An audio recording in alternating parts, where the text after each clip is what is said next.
afternoon, everyone. My name is Dan Barber, and I am the storage doc here at Reliant.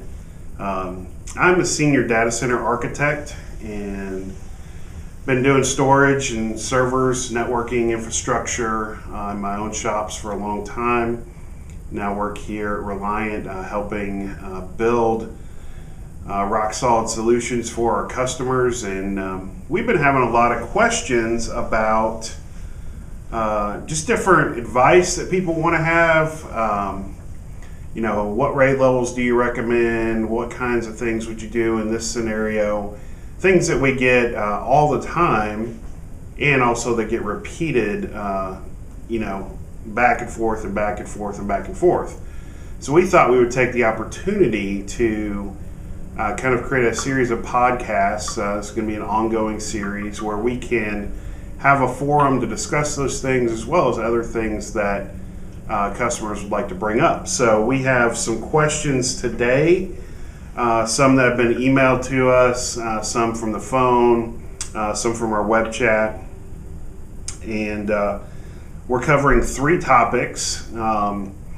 Storage and VMware integration we'll talk about first, then fault conditions and warnings, just some that we've come across, especially lately, that have been predominant, and RAID level recommendations in different scenarios. So we're going to start there. Let's see who's going to call in first. We have Paula, I think. Paula, are you there? Yes, I have a question. Yes. Okay. Can you hear me? I can hear you. Can you hear me? Yes. Okay. I'm in the market for a new SAF. Do most major vendors have plugins for vCenter nowadays? Yeah, that's a question we get a lot. How can I integrate my storage with VMware? Because almost everybody out there is running VMware.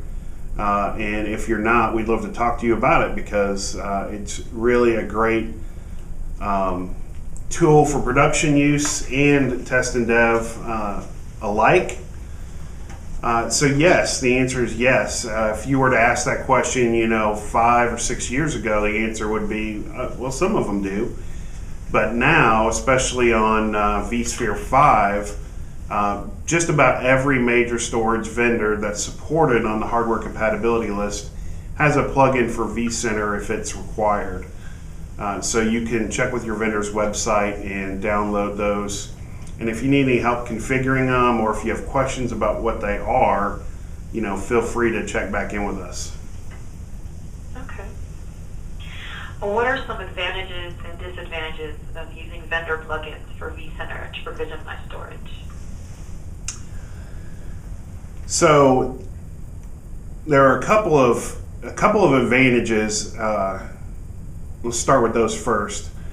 One is going to be simplicity. So when you have a storage plugin, like take NetApp for example, using their provisioning manager, you can actually go in and set the host attributes that you need for NFS or for round robin, for storage multipathing. You can also actually just connect your NetApp to your Cisco switches and zone them out that way if you want to do that. So simplicity is going to be great. You're going to get some additional reporting features to see how your VMs are actually performing, what their capacity is at versus what they've been allocated. And it's just going to make things a little bit simpler.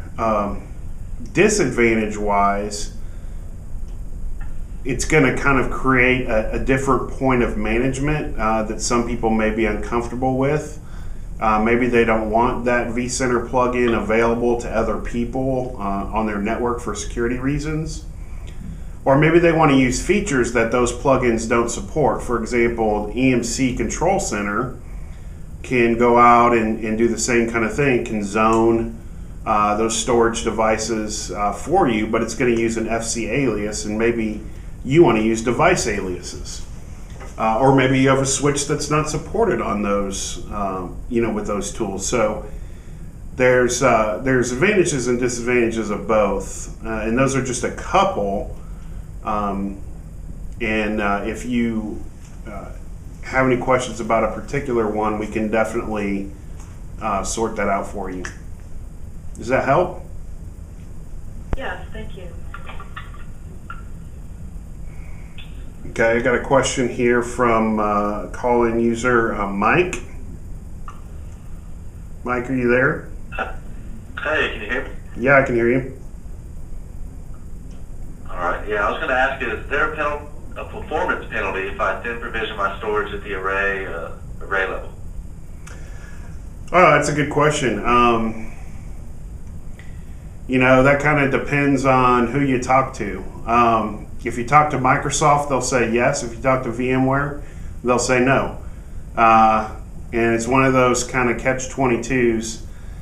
Sometimes software vendors haven't caught up with the technology or just don't want to say that they support it in case it introduces a problem that they're unaware of.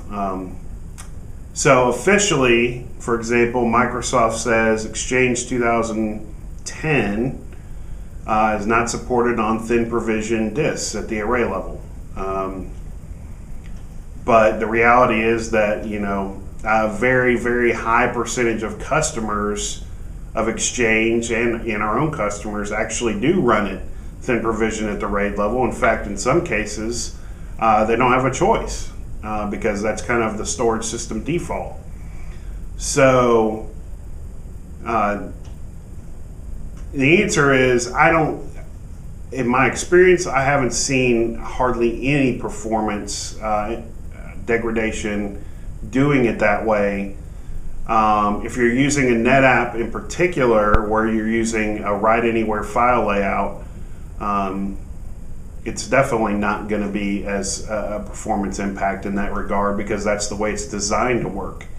On other systems, you might see a slight decrease, but it's not going to be anything that would be a showstopper for sure. So it's really about your own comfort level with the technology, and if you want support from people like Microsoft on Exchange, just how bad you're willing to fight them over it. So does that help, Mike? Absolutely, I appreciate it. No problem. Hey, I have a question. This is Brad. Okay. It's about storage I/O control. Okay. What is storage I/O control, and how does it affect my storage array? Okay. Storage I/O control is a protocol that VMware introduced in vSphere 4, and it's designed to help alleviate some of the problems that occur when you have a VM or two or three or a couple of virtual disks that are taking up a lot of I/O from your system. So let me draw something up here and kind of explain it for you. So when you have a resource pool, your total allocation of that resource pool is 100%. And when you have 15 or 20 or 30 VMs in that pool, they each get their own share. But what happens in kind of an I/O storm is what we call them, where there's a brief or a sustained period of intense activity, is you'll have one VM maybe that starts consuming too big of a chunk. And as a result, the other ones get squished out of their resources and they have to make do with less. And the result, a net result, is an entire slowdown of your whole network, or at least everything that's on that storage array. What storage I/O control does is it helps to keep those spikes and those peaks from affecting too much the rest of the VMs. So that when you get a spike and when it comes through and hits the storage system and it's been there for the allotted amount of time to pass the threshold, starts to kick in and starts to limit the I/O that's being presented back to that server so that the rest of your servers on that storage array don't get squashed out and everything can continue to run as normal. So you can kind of think about it like a normalizing effect. That's what storage I/O control does. Okay, yeah, that makes a lot of sense. Okay, good deal. Appreciate it. No problem.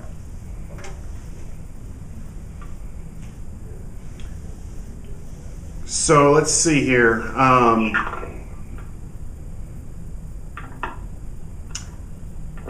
Got one question that's just coming in through a chat. Let's see, do we have anybody else on the line? Justin, trying to get all the call-in people first. Is there anybody else on the line there? Okay, well let's go ahead and go through then some of the ones I'm getting through the web and through email. We've talked a lot about storage and VMware integration, which is one of our main topics today. Let's move to a different one and look at some of these questions about fault conditions. So here's a question. I'm looking through my EMC logs and I noticed that an error with great frequency, it's a 820 error, soft media errors, and I see it, with various disks. I've read online this is not a big deal, but can you tell me, is it a big deal and what is it? So soft media errors are a normal part of the storage world that we live in. They happen on desktops, laptops, servers, etc. And let me show you what a soft media error is, and then you can kind of get an idea why it's not a big deal.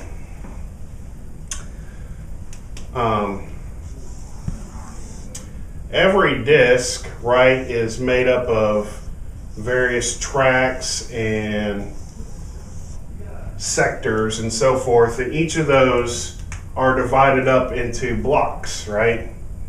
And so you have a certain number of blocks per disk and so forth.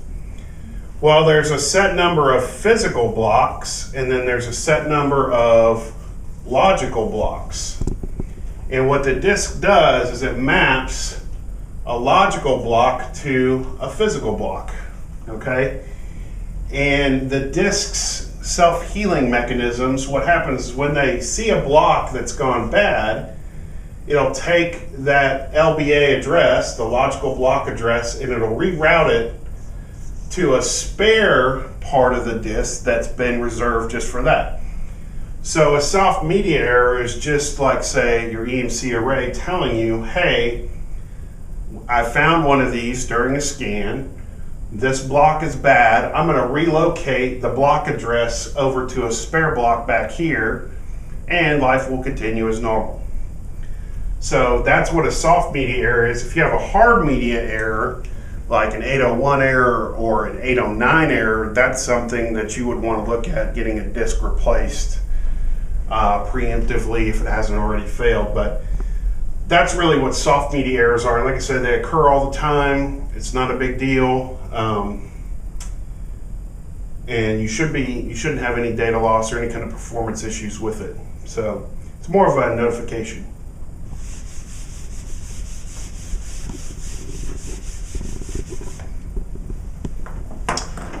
So I hope that answers that for that person. And let's take another one. Here's one that came to me from a customer. And the customer asked, what troubleshooting steps should I take when my drive won't initialize and come online? And the answer to that is we always kind of start, we try and tell people to start with the OSI model. And if you're not familiar with the OSI model, you can just kind of Google it and go out there and look at it. I'm not going to take the time to draw it up on the board and go through it, but OSI model kind of teaches you to start at the fundamentals, the foundation. So you start at the physical layer and then you move up into other layers of troubleshooting. And I've seen a lot of times when people troubleshoot, they don't start at the basic stuff, and that's where it is. in the case of one customer, they had a drive that wasn't compatible with the bus. And if you have EMC arrays that use 2 or 4 gig fiber channel, that bus gets set, for example, when you first power on the drive. So if you put in a 2 gig drive, and that's the first drive in that bus, then the whole bus is going to be 2 gig from then on, unless you go in and manually reconfigure it. And so you might get errors if you have a drive incompatibility. Maybe you need to update the firmware. So all those kind of things. But I wouldn't even start with firmware. I'd start with let's look at my shelf. Are my products compatible? If so, then how are they compatible? Are they compatible with a specific firmware revision, with a specific Flare code or OE or on-tap version, and go from there. There are a few cases where the drive is bad, but that is probably few and far between compared with making sure that things are compatible in and of themselves. So that's where I would start. That's where I do start. Here's another question. I get a warning on my EMC system that my standby power supplies are not online and write caching is not enabled. How can I fix this? Because I need write caching enabled. So what happens with an EMC array, especially the CXs, is that you have a standby power supply that goes with the storage processors. And that helps in case there's a power outage to be able to hold the storage data until things come back online. That way you don't lose any data, things don't get corrupted, and you end up with a really bad situation. So in order for an EMC array to enable write caching, which is the ability of the system to send an acknowledgement back that data has been written before it's actually been written to the disk, speeds things up. It wants to make sure it has those power supplies, those standby power supplies online in the case of a failure, because otherwise it's kind of creating a bad scenario where data might be acknowledged as written but never actually get written because the power fails. And then you have a huge gap and you end up with a corrupted SQL database, for example, and your transaction logs don't match your database. So the reason it's grayed out is because the standby power supplies aren't online, and that's a very common occurrence. So to go back with that, again, troubleshooting wise, I would start with simple things on the hardware layer. You say, is it cabled up properly? Are the cables put in the right order? Is A going to B and B going to A? Do you have it plugged into the yellow port or the purple port? Start with those kind of things, because I've seen it all over the place. People, whether they're setting up a new system or they moved their system and now whoever put it back together didn't put it back together right. So start there. Maybe a cable's gone bad. I wouldn't say it happens all too often that a cable just goes bad like that, but it can happen for sure. So check that, and once your SPSs are online, that write caching box is no longer going to be grayed out, and it's going to be good to go. So that should take care of your question. If you have problems with that, go ahead and give us a ring.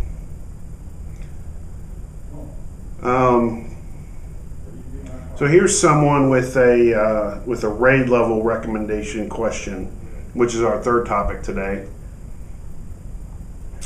Say, Dan, I'm setting up a new database server. What RAID level do you recommend? So there's different, obviously different database programs, whether it's Oracle, SQL, MySQL, whatever. Each of those is going to have their own kind of fine-tuning items that you need to do. And it depends on the size. If you're working with a large database, say in the terabyte range or greater, maybe even half terabyte or greater, depending on what you have and what's running on it and how hard that server is getting pounded. You're going to want to do some extra things to help get that along. So first thing, almost always database manufacturers, the developers, they recommend splitting your database files and your log files. That's not only a redundancy effect, because you can rebuild the database with the log files, it's also a performance effect. Databases by nature are random I/O. Logs are by nature sequential I/O. They have very different storage profiles. It's kind of like putting a Pinto on a racetrack. It doesn't fit. You want to put a race car on a racetrack, and you want to put a Pinto, somewhere slow. So each with its own design, right? So what a lot of people will do is use a RAID 1 or a RAID 10 on some 10K drives, and they'll put their logs on that because they're just going back through and there's writing. Hits a point and then it starts over. Right. But they'll take their 15K drives and they'll put their databases on that, and they'll use more 15K drives than they'll use for their logs. That's a typical scenario. I wouldn't be necessarily afraid to put multiple databases on the same drive set. It just depends on how much you can handle. If you need RAID 10, then that's great. If you don't, RAID 5 is good. RAID 50 is good. RAID 6 gets a little hairy unless you're using NetApp and you're using RAID DP. I would say that that's okay, of course, because that's pretty much all they run, and you'll get good performance on that. But I would stay away from a true RAID 6 just because it has a lot of extra overhead in the disks. And make sure you have some hot spares in there.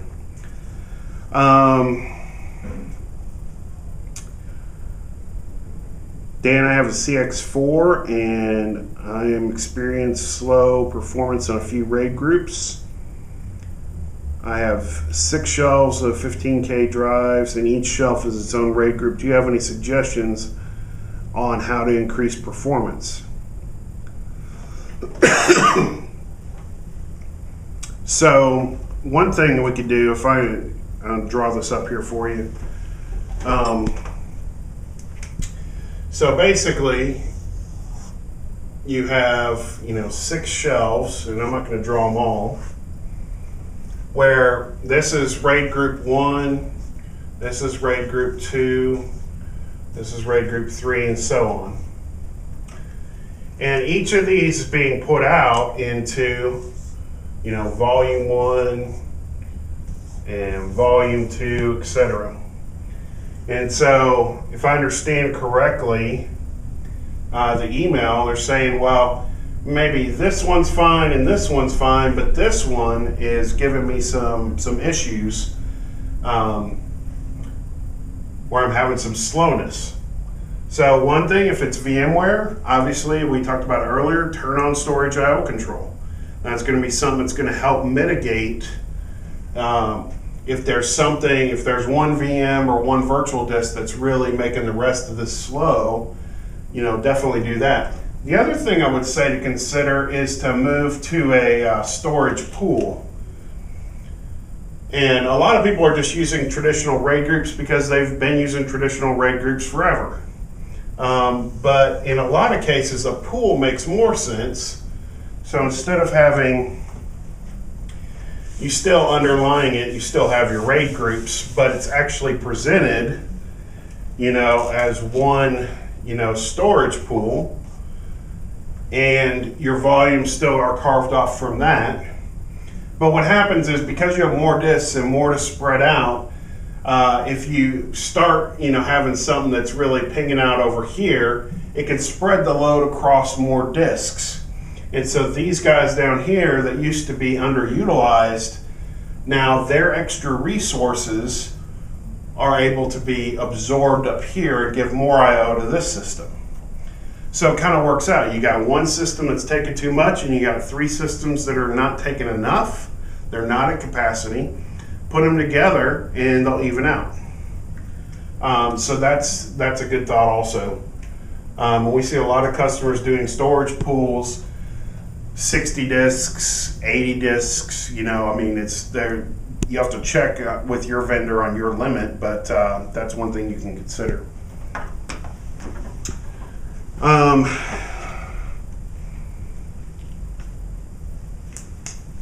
Here's, I think, our next question. Dan, I just bought my first SAN. It's a NetApp 2020.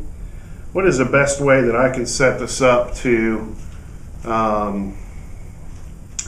maximize my 1 terabyte drive space? It's got 1 terabyte drives. It's got 12 of them. If it's 2020, you got 12 drives.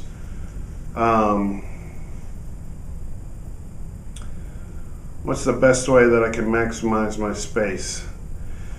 Well,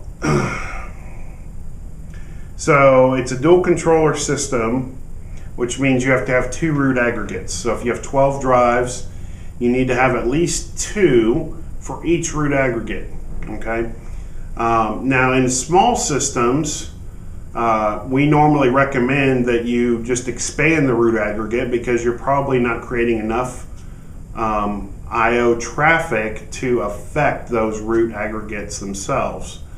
So go ahead and don't be afraid to add them to the root aggregate. If you were using a bigger system, I would say, hey, don't do that. You got plenty of disks. There's no reason to do that. But that's not the case here. So I'd say go ahead and add them to the root aggregate. Now you could do one of 2 things. You can put all the drives on one side and just have the other one kind of as a standby and run it that way, or you could split them up evenly. Either way is fine. It's not really going to matter, but you just want to make sure that what you're doing is adding to the root aggregate. Otherwise, you're going to lose about 1.5 terabytes of usable space because you've got 1 terabyte drives, and if you take the root aggregate, which is probably about 150 gigs, maybe at the most. I think the minimum volume size is like 160 on a 2020, so that's all that's required for it to run well, and for you to be able to do updates and things like that. So you have 3 terabytes of disk space that's being utilized for 160 gigabytes. That's a huge waste of space. So definitely expand that root aggregate, and don't be afraid to put other volumes on there. Don't add anything to volume 0, of course. That's definitely one thing you don't want to do, is provision volume 0 out to another group. That's a big no-no, and that'll hurt your system, and it'll corrupt it, and it won't work. So definitely don't do that. Create your other volumes elsewhere in the aggregate, and you'll be good to go. Let's see if we got anything else. It looks like that's all of our questions for today, so we're going to be back again next time. We'll have some more questions. Look for an email from Reliant. We'll have some new topics, and we hope to see you there. Until then, thanks. This podcast has been brought to you courtesy of Reliant Technology. Visit us online at www.reliant-technology.com.